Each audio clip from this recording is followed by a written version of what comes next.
Going on, guys? Welcome back to Sham Guys Music Sanctuary. My name is Angel. It's good to see you guys. Today we're gonna do. I'm gonna tag on a contest entry. It's from Jason's Vinyl Lab.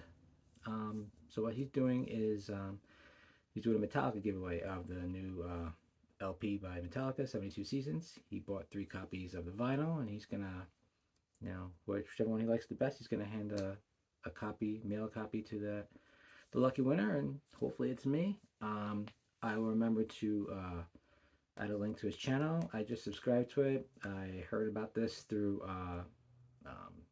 Ron Haggerty's Vinyl Sanctuary, his channel. He tagged on it, so I'm going to tag on it as well.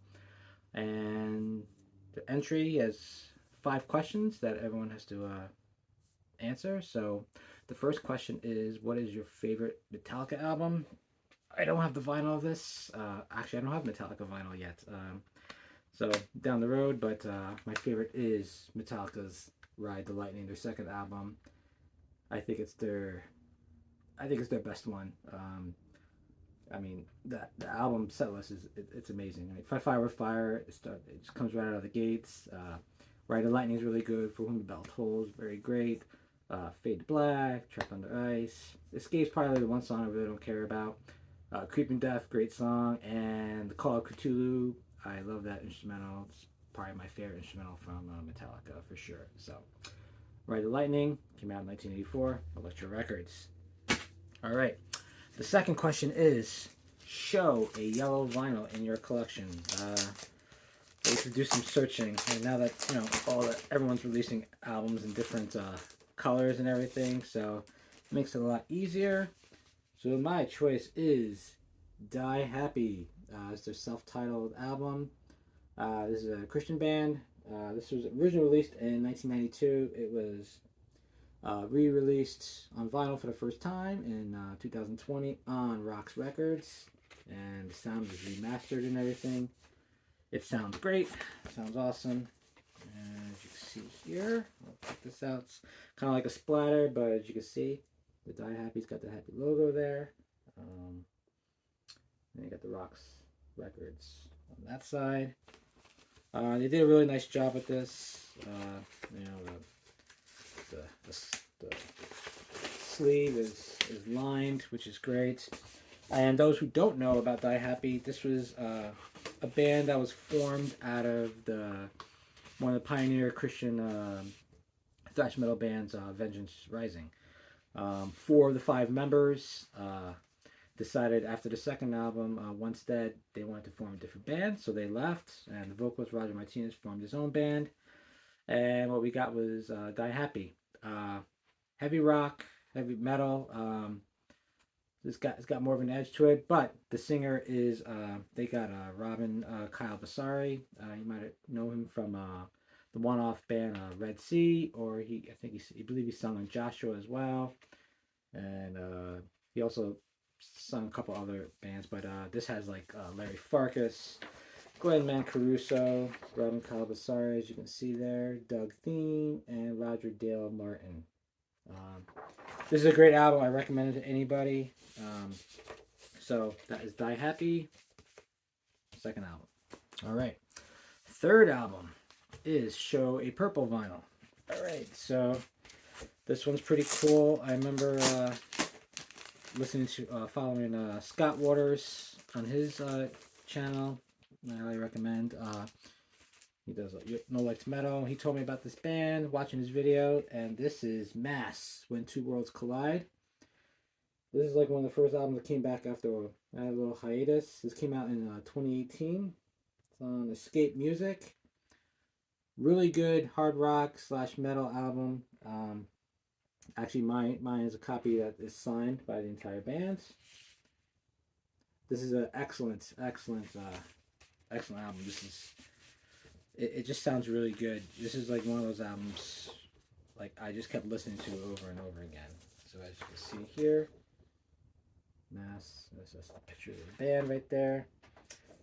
Louis St. August, Gene Tria, Joey V. Vidala, Michael Palumbo. That's the band there. Obviously the back is the lyrics. And then, of course, the important part to answer the question is purple vinyl. So as you can see here, purple side A and side B. There's a lot of great cuts on here. I mean, it starts off right away. Just Can't Deny. Only a Dream's great. Fall in Love has a great hook to it. Alive sounds great.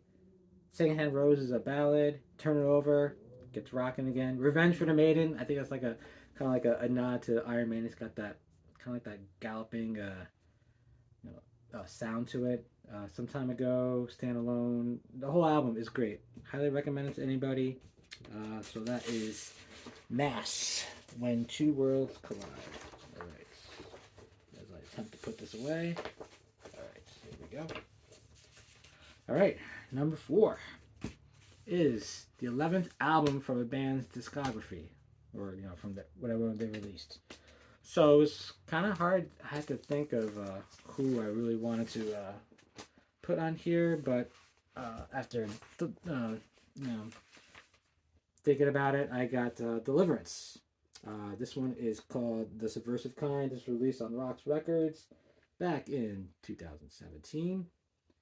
Deliverance is a Christian band, speed metal, especially the first couple albums, and the third album started transitioning. Fourth album still had a very metal sound, but kind of slowed down. The vocals started to change. Jimmy P. Brown's the main guy. He's been there since the beginning. Started with those higher vocals, which is great. And then he kind of took like a David Bowie-esque change to his voice. And then they kind of did like metal, kind of slowed it down. River Disturbance. They did a little industrial with assimilation. And then this one's like a great return to form. It's not a long album. It's only 8 tracks. So I'll show it to you here. So there's a picture of the band, and there's Jimmy P. Brown right there.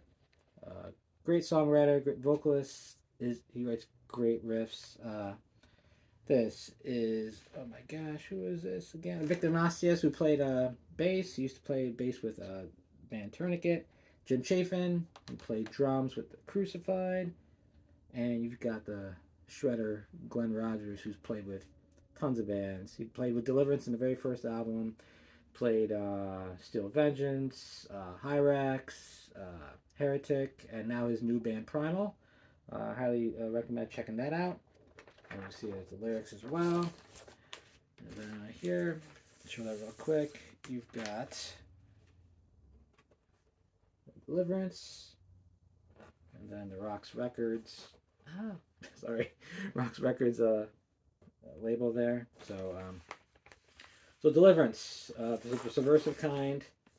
Probably my favorite tracks. I like Center of It All. It's probably like one of my favorite ones. Epilogue, really cool sound.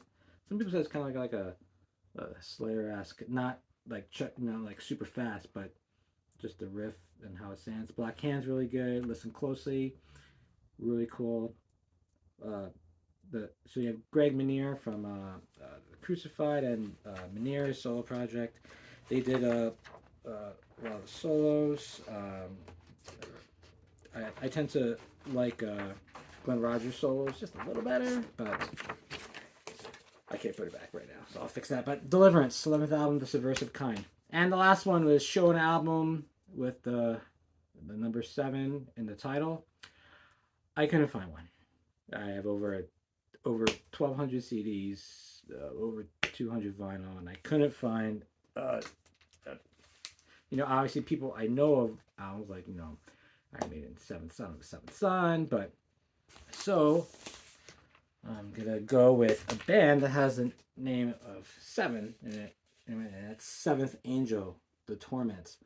So this was released originally in 1990.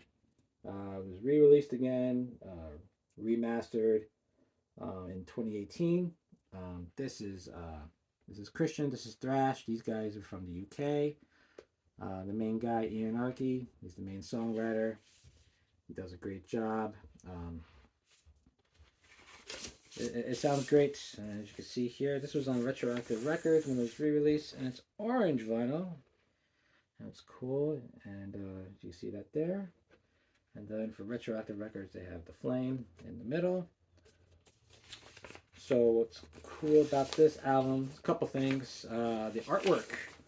If you kind of, I'll hold it back up again. But if you notice, the artwork is done by none other than Rodney Matthews. He's done album covers for a few bands. I think he's done it for Asia. Did it for Seventh Angel, for Detritus, a whole bunch of other bands. I love this album. Starts off great with Tormented Forever. The Charmer, really cool 7-minute track. Forbidden Desire is cool. Eye of the Needle, I like that too. Expletive Deleted, short thrasher right there. Dr. Hatchet, doesn't really mince words. You can kind of figure out it's kind of like an anti-abortion song. Locked Up in Chains is an acoustic interlude. Then you get the almost 9.5 minute track Katie, which is excellent. Required listening. And then you have Epilogue. So 7th, that's my with the album title, but I had the 7th of the band's name, Seventh Angel, The Torment. Well, that's it. Like I said, I'll add make sure I add the link to Jason's YouTube channel. Feel free to subscribe. I know this video went really long, but I like to explain some of the bands that I put out there because probably a lot of people don't know about. So until next time, you guys take care. God bless. Later.